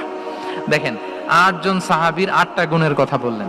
আচ্ছা, রাসূল সাল্লাল্লাহু আলাইহি ওয়াসাল্লাম যখন সাহাবীদের প্রশংসা করেছেন, ওই সাহাবীদের কেমন লেগেছে বলেন তো? ফিলিংসটা ভালো লেগেছে না? হৃদয়ে জুড়িয়েছে, ইন্সপায়ার্ড হয়েছেন, মোটিভেটেড হয়েছেন, আরো ভালোর প্রতিযোগিতা কি করে করা যায়। সাহাবীদের মধ্যে সবচাইতে সুরেলা গলার কণ্ঠের অধিকারী ছিলেন আবু মুসা আল-আশআরী রাদিয়াল্লাহু তাআলা আনহু। তো রাসূল সাল্লাল্লাহু আলাইহি ওয়াসাল্লাম একবার রাত্রিবেলা তার বাসার পাশ দিয়ে যাচ্ছিলেন, দীর্ঘ সময় ওনার কণ্ঠের তেলাওয়াত শুনলেন। পরের দিন সকালে বললেন যে আবু মুসা, তুমি তো চমৎকার গলায় তেলাওয়াত করো। আবু মুসা বলে, ইয়া রাসূলুল্লাহ, আমি তো কোনোদিন আপনার সামনে দাঁড়িয়ে তেলাওয়াত করি না, আপনি কি করে জানলেন? রাসূল সাল্লাল্লাহু আলাইহি ওয়াসাল্লাম বললেন, গত রাতে তুমি যখন তেলাওয়াত করছিলে, আমি তোমার ঘরের পাশ দিয়ে যাচ্ছিলাম, আমি মনোযোগ দিয়ে শুনেছি। আবু মুসা বলে, ইয়া রাসূলুল্লাহ, আপনি আমার তেলাওয়াত শুনতেছেন, ওইটা জানলে তো আমি ফজর পর্যন্ত তেলাওয়াত চালিয়ে যেতাম, হাত্তাল ফাজর আমি তেলাওয়াত চালিয়ে যেতাম ইয়া রাসূলুল্লাহ। আল্লাহ রাসূল সাল্লাল্লাহু আলাইহি ওয়াসাল্লাম তখন বললেন, লাকাদ উতিতা মিজমারান মিন মাজামিরি আলি দাউদ, হে আবু মুসা, দাউদ আলাইহিস সালামের গলায় আল্লাহ তাআলা যেমনি সুরের ঝংকার দিয়েছেন, এই উম্মতের মধ্যে তোমার গলায় আল্লাহ সেই সুরের লহরী ঢেলে দিয়েছে। বলেন, এই অ্যাপ্রিসিয়েশন যখন রাসূলের মুখ থেকে পাইলো কেমন লাগবে ওনার? বলেন। এখানে ধরেন আপনি কেউ হাফেজে কোরআন, শেখ সুদাইস যদি বলে যে মাশাআল্লাহ মাশাআল্লাহ আনতা কারিউল কুররা, আপনাকে যদি এটা বলে কেমন লাগবে আপনার? হ্যাঁ, সারা দুনিয়া তো এটা বলে বেড়াবেন যে শেখ সুদাইস আমার রেসিটেশনের প্রশংসা করেছে, খাবার ইমাম আমার প্রশংসা এপ্রিসিয়েট করেছে। আর স্বয়ং রাসূলুল্লাহ সাল্লাল্লাহু আলাইহি ওয়াসাল্লাম যখন বলে তোমার গলায় আল্লাহ সুরের ঝংকার ঢেলে দিয়েছে, তখন ওনার কেমন লেগেছে? এজন্য আপনার ছেলে মেয়ে, স্ত্রী, বন্ধু, আপনার সার্কেলের কেউ কোনো ভালো কাজ করলে কৃপণতা করবেন না, এপ্রিসিয়েট করুন। রাসূল সাল্লাল্লাহু আলাইহি ওয়াসাল্লাম এপ্রিসিয়েশন আমাদেরকে শিখিয়েছেন। ইভেন মুখাইরিক নামে এক ইহুদি ছিল, মদিনার সব ইহুদিরা বিট্রে করেছে, কিন্তু এই মুখাইরিক নামে এক ইহুদি উহুদের যুদ্ধে মুসলিমদের পক্ষে লড়াই করে নিহত হয়েছে। সে তার কথা রেখেছে। মুসলিম সাহাবীদের শহীদদের লাশের সাথে যখন এই ইহুদি তার লাশও আনা হলো, রাসূল সাল্লাল্লাহু আলাইহি ওয়াসাল্লাম তার দিকে তাকায় বললেন, মুখাইরিক খায়রু ইয়াহুদ, Mukhairiq is the best among Jewish. তিনি বললেন, মুখাইরিক, এই পৃথিবীতে যত ইহুদি আছে এখানকার ইহুদিদের মধ্যে মুখাইরিক হচ্ছে সবচেয়ে শ্রেষ্ঠ ইহুদি। দেখেন, মুখাইরিক কোন ধর্মের ছিলেন? মুসলিম নাকি? কোন ধর্মের? ইহুদি হওয়ার পরেও তাকে এপ্রিসিয়েশন করতে রাসূল সাল্লাল্লাহু আলাইহি ওয়াসাল্লাম ভুলেন নাই। তাহলে আমরা যেন এপ্রিসিয়েটিভ মাইন্ডসেটের অধিকারী হই। কটা গেল? 10 নম্বরে হচ্ছে ফ্লেক্সিবল। 10 নম্বরে কি? ফ্লেক্সিবল, মানে কোন বিষয়ে খুব অনড় হয়ে থাকা, এটা রাসূল সাল্লাল্লাহু আলাইহি ওয়াসাল্লাম ছিলেন না, ফ্লেক্সিবল ছিলেন। আমরা অনেক সময় বলি না যে ভাই আপনি কি 9টায় আসতে পারবেন না 10টায়? বলে আম ফ্লেক্সিবল উইথ দিস, মানে যেটা বলবেন আমার সমস্যা। এরকম ইজি গোয়িং ছিলেন উনি, গো ধরে থাকতেন না, যে কোনো পরিস্থিতিকে সামলে নিতেন। ফ্লেক্সিবল হচ্ছে যে কোনো পরিবেশ পরিস্থিতির সাথে নিজেকে মানিয়ে নেওয়া, খাপ খাওয়া, নিজেকে সামলে নেওয়া, সলিউশন বের করে ফেলা, এটা রাসূল সাল্লাল্লাহু আলাইহি ওয়াসাল্লামের ছিল। এটাকে বলে ফ্লেক্সিবল মাইন্ডসেট। নাজরানের 60 জন খ্রিস্টান পাদ্রী এসেছিল মদিনায় দেখা করতে। কোন ধর্মের? খ্রিস্টান। সবাই আওয়াজ করে বলুন, কোন ধর্মের? খ্রিস্টান। এখন এত মানুষকে সম্মানিত মেহমানখনি কোথায় বসতে দিবেন? পরামর্শ করলেন কোথায় বসতে দেওয়া যায়। এক সাহাবী বলে, আমার কাছে কিছু খেজুর পাতা আছে, ওটা বিছায়া একটা জায়গা করে ওখানে বসি। রাসূল সাল্লাল্লাহু আলাইহি ওয়াসাল্লাম বললেন, না, দামি মেহমান, এটা হয়? আরেকজন বললে, বিকেল বেলায় তো সূর্য পড়ে যাবে, পাহাড়ের ছায়ায় উহুদ পাহাড়ের ওই পাশে যেয়ে বসি। রাসূল সাল্লাল্লাহু আলাইহি ওয়াসাল্লাম বললেন, না, এটাও তো হয় না। বলতে বলতে ওই 60 জন পাদ্রী চলেই আসছেন। এই মানে বিদেশি মেহমান, ফরেন ডেলিগেশন, কি করবেন? রাসূল ইসলাম 60 জনকে মসজিদে নববীর ভেতরে নিয়ে বসালেন। সুবহানাল্লাহ পড়তে পারলেন না? মসজিদে নববীর ভেতরে বসালেন। এবং সিরাতে ইবনে ইসহাকে এসেছে যে তখন ওদের আবার ইবাদতের সময় হয়েছে, রাসূল ইসলাম তাদেরকে ইবাদতের সুযোগ দিয়েছেন। তাদের কিবলা পূর্ব দিকে, তারা পূর্ব দিকে হয়ে 60 জন ওখানে ইবাদত করেছে, তাদের ধর্মের রীতি অনুযায়ী সালাত আদায় করেছে। দেখেন কতটা ফ্লেক্সিবল, কতটা ফ্লেক্সিবল ছিলেন রাসূল সাল্লাল্লাহু আলাইহি ওয়াসাল্লাম। ফজরের সালাতের পরে ঘরে ঢুকেই আম্মাজান আয়েশাকে জিজ্ঞেস করতেন, কোনো খাবার আছে? আম্মাজান আয়েশা যদি বলতেন আছে, তিনি সেটা খেতেন। কোনদিন যদি বলতেন না ইয়া রাসূলুল্লাহ, ঘরে তো খাবার নাই, তখন রাসূল সাল্লাল্লাহু আলাইহি ওয়াসাল্লাম বলতেন ফা ইন্নী সাইম, অসুবিধা নাই, খাবার যেহেতু নাই আমি রোজা রেখে দিলাম। কত ইজি গোয়িং। আচ্ছা আমরা হলে কি করতাম বলেন তো? ফজরের পরে ঘরে গেছেন, আপনি বড় সাহেব না, এবার যাওয়ার পরে জিজ্ঞেস করছেন কি আছে খাবার দাও, যদি বলে ঘরে কিছু নাই, কি বলবেন দেখি? কয়েকটা উত্তর আসুক। ফজরে মসজিদে অনেক কিছু করে টোরে ক্ষুধা পেটে ঘরে গেলেন, যে বললেন যে টেবিলে বসে বললেন যে খাবার দাও, এখন বলে যে কিছু নাই ঘরে, কি উত্তর আসবে? এখান থেকে একটা উত্তর আসুক, বলেন কি বলবেন? হ্যাঁ, খবর আছে? এই তো, এদিকে বলেন, আপনি কি বলবেন? আপনারা আলহামদুলিল্লাহ বলে না, কিন্তু বাসায় বলে না। পিছনে ভাবিরা আছে, এখন কিন্তু রিপোর্ট নেওয়া যাবে সহজে। তো যদি আমরা আলহামদুলিল্লাহ বলি, that is called easy going and flexible mindset. এটাই হওয়া উচিত, এটাই হওয়া উচিত। খাবার থাকলে খেতেন, না থাকলে বলতেন okay I am fasting, it's not a big deal, ফা ইন্নী সাইম, যেহেতু নাই কেয়ার করবো, আমি রোজা রেখে দিলাম। এরকম ইজি গোয়িং ছিলেন। দেখেন his life was so simple but so special. Muhammad সাল্লাল্লাহু আলাইহি ওয়াসাল্লাম তাহলে ফ্লেক্সিবল ছিলেন। কয়টা গেল? আর কয়টা বাকি? আচ্ছা 5 মিনিটে শেষ করে দেই। 11 নাম্বার হচ্ছে অপটিমিস্টিক মাইন্ডসেটের অধিকারী ছিলেন। অপটিমিস্টিক, পেসিমিস্টিক ছিলেন না, মানে ইতিবাচক চিন্তা করতেন সবসময়। সবসময় কি চিন্তা করতেন? আপনি আজকের এই হল রুমের কিছু ভুল ধরতে পারবেন না? যদি বলে যে কয়েকটা ভুল ধরেন, বলবেন যে এই সমস্যা, সাউন্ডের সমস্যা, ওইদিকে এটা নাই, ওইদিকে এটা নাই, এটা হচ্ছে ভুল। আপনি পেসিমিস্টিকটা ধরলেন। এবার যদি বলা হয় আজকের এই প্রোগ্রামের কয়েকটা পজিটিভ দিক বলেন, তখন আপনি কিন্তু কয়েকটা পয়েন্ট বের করতে পারবেন যে এটা ছিল একটা ইতিবাচক দিক, এই প্রোগ্রামের এটা ছিল একটা পজিটিভ দিক। তো রাসূল সাল্লাল্লাহু আলাইহি ওয়াসাল্লাম ওই পজিটিভ দিকগুলোতে ফোকাস করতেন। হ্যাঁ, come back positive, not go back negative. রাসূল সাল্লাল্লাহু আলাইহি ওয়াসাল্লামের কাছে এসে যদি কেউ বলতে ইয়া রাসূলুল্লাহ আমি খুব অসুস্থ, আমি খুবই অসুস্থ, রাসূল সাল্লাল্লাহু আলাইহি ওয়াসাল্লাম কি বলতেন জানেন? জি, রাসূল সাল্লাল্লাহু আলাইহি ওয়াসাল্লাম বলতেন লা বাসা আলাইকা তুহুরুন ইনশাআল্লাহ। ইয়া রাসূলুল্লাহ আমি অসুস্থ। রাসূল সাল্লাল্লাহু আলাইহি ওয়াসাল্লাম বলতেন আরে don't worry, it will cleanse up you from your sins if Allah wish.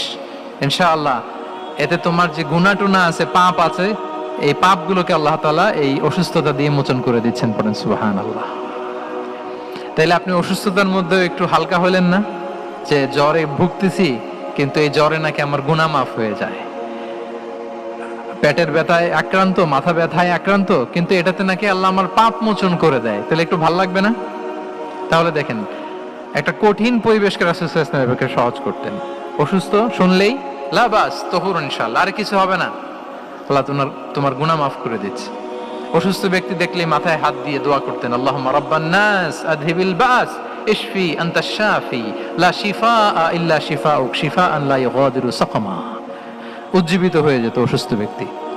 আমরা কি করি? আমরা কি করি? কাউকে অসুস্থ দেখলে, রোগাক্রান্ত দেখলে, ওই রোগে সবচাইতে কষ্ট পেয়ে যে মারা গেছে তার ঘটনা বলা শুরু করি। হায় রে ভাই, আপনার ক্যান্সার, আমার এক খালা ছিল ক্যান্সারের 4th স্টেজে চলে গেছিল, 14টা কেমো দেয়া লাগছে, এই যে ফিরিস্তি, একেবারে ওনার দাফন কাফন পর্যন্ত। এখন বলেন ওই লোক যাও সুস্থ ছিল, এখন আর সুস্থ থাকবে? কথা বলেন, থাকবে? একটা দিব্যি সুস্থ মানুষকে যদি আপনি বলেন ভাই আপনাকে দেখতে কেমন যেন একটু রোগা রোগা লাগতেছে, অসুস্থ নাকি? এরপরে প্ল্যান করে ধরেন আপনি বললেন, উনি আবার ওদিকে যাওয়ার পরে আরেকজনকে প্ল্যান করে বলতে বললেন, বললো ভাই ব্যাপার কি, চেহারাটা কেমন শুকনা শুকনা। এরকম 5 জন বলার পরে ও বিকেলে কাঁথা গায়ে দিয়ে শুয়ে ফেলবে বিছানায়। তবে আপনি অসুস্থ এমনি বানাই ফেলছেন। কিন্তু রাসূলুল্লাহ সাল্লাল্লাহু আলাইহি ওয়া আলিহি ওয়াসাল্লাম উনি বলতেন লাবাস লাবাস আলাইক তুহুরুন ইনশাআল্লাহ, আরে সুস্থ হয়ে যাবা। এজন্য দেখতে গেলে আপনি উৎসাহিত করবেন, বলবেন আরে ভাই আপনারা তো খুব সুস্থ লাগতেছে। কে বলছে আপনি অসুস্থ? অসুস্থতার কোনো ছোঁয়াই তো আপনার মধ্যে নাই।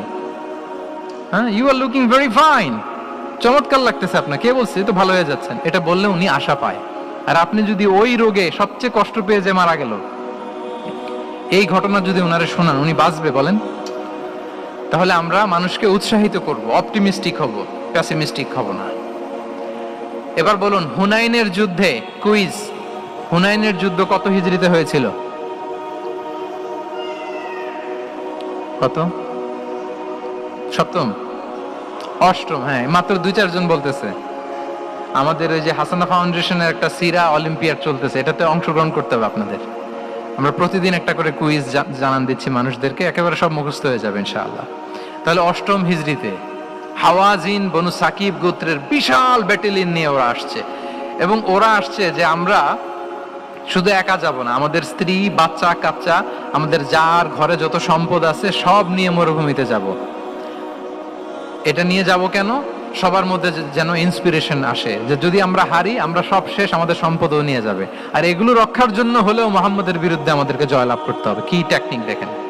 সব যখন নিয়ে দাঁড়াইছে বিশাল বাহিনী, এক সাহাবী এসে বলল, ইয়া রাসূলুল্লাহ, কালকে তো আমাদের খবর আছে, এই বাহিনীকে আমরা কি করে পরাস্ত করব? ইয়া রাসূলুল্লাহ, এসে দেখুন, পাহাড় থেকে দেখুন কত বিশাল বাহিনী। রাসূল সাল্লাল্লাহু আলাইহি ওয়াসাল্লাম দেখা মাত্রই বললেন, তিলকা গনিমাতুল মুসলিমিনা গাদান ইনশাআল্লাহ। আরবি যারা বোঝেন, যে it will be the war booty for the Muslim community tomorrow ইনশাআল্লাহ।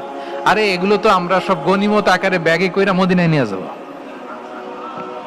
এই যুদ্ধে জয়লাভ করে যা আছে এগুলো উটে করে ওয়ার বুটি হিসেবে মদিনায় নিয়ে যাব। বলার সাথে সাথে সাহাবীদের সব ভয় দূর হয়ে গেল, আবার প্রাণ ফিরে পেলেন, সজীব হয়ে উঠলেন, উজ্জীবিত হলেন।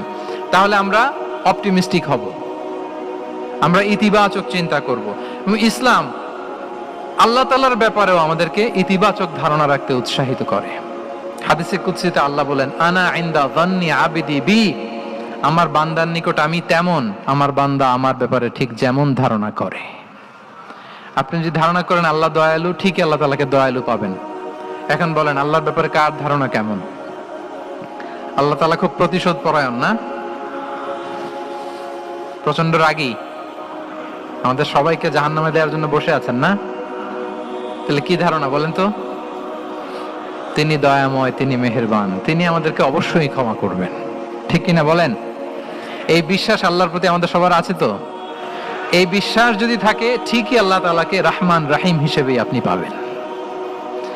তাহলে আওয়াজ করে বলুন তো, এই নবরাত্রি হলকে উচ্ছ্বসিত করে আওয়াজ করে বলেন, আমরা সবাই অপটিমিস্টিক হব না প্যাসিমিস্টিক? অপটিমিস্টিক, ইতিবাচক হব। রাসূল সাল্লাল্লাহু আলাইহি ওয়াসাল্লাম অপটিমিস্টিক মাইন্ডসেটের অধিকারী ছিলেন। কয়টা গেল? লাস্ট হচ্ছে রেজিলিয়েন্ট। শেষ। I am going to conclude my speech today. Resilient হচ্ছে যাকে থামানো যায় না, আনস্টপেবল। সংকট কাটিয়ে ঘুরে দাঁড়ানোর সামর্থ্য যার থাকে তাকে বলে রেজিলিয়েন্ট। লেগে থাকার মানসিকতা, টিকে থাকার যোগ্যতা, সহজে হার না মানার যে অ্যাটিটিউড, এটাকে বলে রেজিলিয়েন্ট মাইন্ডসেট। রাসূল সাল্লাল্লাহু আলাইহি ওয়াসাল্লামকে আল্লাহ তাআলা এই মাইন্ডসেট দিয়েছিলেন। ওনাকে হারাইতে পারছে কেউ? জীবনের সাথে এটা সেট করে নেন যে আমি কখনো হারি না, আমি হয় জিতি নয় শিখি। আমি কখনো হয় জিতি নয় শিখি। এই মাইন্ডসেট যদি গ্রো করেন, আপনার হারাইতে পারবে কেউ? পারবে না। রাসূল সাল্লাল্লাহু আলাইহি ওয়াসাল্লাম, he was unstoppable, having unbelievable sabr, ধৈর্যের পাহাড় নিয়ে, আনস্টপেবল অ্যাটিটিউড নিয়ে তিনি শুধু সামনে গিয়েছেন, পেছনে যান নাই কখনো। সীমাহীন কষ্ট আর সংগ্রামের মধ্য দিয়ে গিয়েছেন, থামাতে পারে নাই ওনাকে কেউ পারে নাই। ইয়াতিম হিসেবে জন্মগ্রহণ করলেন, পৃথিবীর আলো দেখবার আগে বাবাকে হারালেন, ছোট বয়সে মাকে হারালেন, পরে দাদাকে হারালেন, এরপর চাচাকে হারালেন। শিয়াবে আবি তালেবে জেল খেটেছেন 3 বছর। Physical torture, mental torture, life threat, হত্যা করার ষড়যন্ত্র হয়েছে। আল্লাহ তাআলা বলেছেন আজ রাতে হিজরত করো। ব্ল্যাক ম্যাজিক করা হয়েছে। লাবিদ ইবনুল আসাম, এক ইহুদিদের মিত্র, ওনাকে ব্ল্যাক ম্যাজিক করেছে। মারার জন্য খাদ্যে বিষ মিশিয়ে দেয়া হয়েছিল। বাজুর মাংস, খাসির বাজুর মাংস পছন্দ করতেন। খাইবারের এক ইহুদি নারী এই ছাগলের এই মাংসের মধ্যে বিষ দিয়ে দিয়েছিলেন।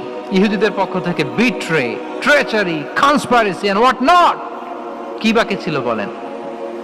ষড়যন্ত্রের এমন কোন ধরন ছিল না যেটা তারা বাকি রেখেছে। কিন্তু রাসূল সাল্লাল্লাহু আলাইহি ওয়াসাল্লামকে কি থামানো গিয়েছিল? বলেন, থামানো গিয়েছিল? গোটা বিশ্বব্যাপী উনি ছড়িয়ে দিয়েছিলেন লা ইলাহা মুহাম্মাদুর, so nothing can stop him. তরার আমাদের যে লক্ষ্য, ওই লক্ষ্য পানে আমরা পৌঁছবই, আমাদেরকে কোনো কিছু থামাতে পারবে না ইনশাআল্লাহ। বলেন, আমরা আমাদের লক্ষ্য পানে মানজালে মাকসাদে দৌড়ে দৌড়ে যাব। আমাদেরকে থামিয়ে দেয়া হলে আমরা হাঁটতে থাকব, সেখানে আমাদেরকে আঘাত করা হলে আমরা হামাগুড়ি দিয়ে সামনের দিকে যেতে থাকব, সেখানেও থামিয়ে দেওয়ার চেষ্টা করা হলে আমরা আমাদের মঞ্জিলে মাকসুদের দিকে অপলক নেত্রে চেয়ে থাকব। আমাদেরকে কেউ থামাতে পারবে? রেজিলিয়েন্ট, অনর, অটল, আনস্টপেবল, এই মাইন্ডসেটের অধিকারী ছিলেন। ফলেই তিনি লা ইলাহার বাণীকে গোটা বিশ্বে ছড়িয়ে দিতে পেরেছেন। তাহলে আমরা রেজিলিয়েন্ট হতে চাই কি চাই না? বলেন, হতে চাই। সম্মানিত সুধী, মোট কয়টা মাইন্ডসেট জানলাম? নববী মনস্তত্ত্ব, সিরাতের আয়নায়, prophetic mindset through the lens of সিরা। মোট কয়টা জানলাম? 12টা। এগুলোকে আমরা নিজেদের মধ্যে ধারণ করতে পারবো ইনশাআল্লাহ। কারণ রাসূল সাল্লাল্লাহু আলাইহি ওয়াসাল্লাম আমাদের জন্য যা নিয়ে এসেছেন ওইটাই আমাদের আঁকড়ে ধরতে হবে। যেটা বারণ করেছেন ওইটা থেকে আমাদের দূরে থাকতে হবে। যে আয়াত দিয়ে শুরু করেছিলাম সূরা হাশরে, রমা আতাকুমুর রাসূলু ফাখুযুহু ওয়া মা নাহাকুম আনহু ফানতাহু। নবী যা এনেছে ধরো, নবী যা বারণ করেছে সেগুলো ছেড়ে দাও। আমরা আল্লাহ তাআলার কাছে কামনা করি আমার নবী ওনার যে থট প্রসেসকে ডেভেলপ করেছেন, ওনার যে অ্যাপ্রোচ এন্ড মাইন্ডসেটকে ডেভেলপ করেছেন, আমরাও যেন আমাদের মাইন্ডসেটকে ঠিক ওইভাবে করতে পারি। আমাদের রাসূল সাল্লাল্লাহু আলাইহি ওয়াসাল্লাম যেভাবে চিন্তা করতেন, আমাদের ভাবনা এবং চিন্তার আঙ্গিনাও যেন ঠিক সেই রকম হয়। আমরা সবাই পড়ি আমিন। তার মাইন্ডসেট হবে আমাদের মাইন্ডসেট। কি বলেন, পারা যাবে তো ইনশাআল্লাহ? তাহলে কয়টা মাইন্ডসেটের কথা বলেছি? কয়টা বলতে পারবেন? কয়টা দেখি। 1 নম্বরে কি ছিল? God centric. 2 নম্বরে ভিশন ওরিয়েন্টেড। 3 নম্বরে উইজডম ড্রিভেন। 4 নম্বরে reform centric. 5 number open minded. 6 number entrepreneur. 7 number considerate. 8 number transparent. 9 number appreciative. 10 number flexible. 11 number optimistic এবং 12 নাম্বার রেজিলিয়েন্ট। এটা ছিল রাসূল সাল্লাল্লাহু আলাইহি ওয়াসাল্লামের মাইন্ডসেট। এই মাইন্ডসেট দিয়ে যদি আমরা আমাদের মাইন্ডসেটকে সাজাতে পারি, আমাদের সফলতা দুনিয়া এবং আখিরাতে কেউ ঠেকাতে পারবে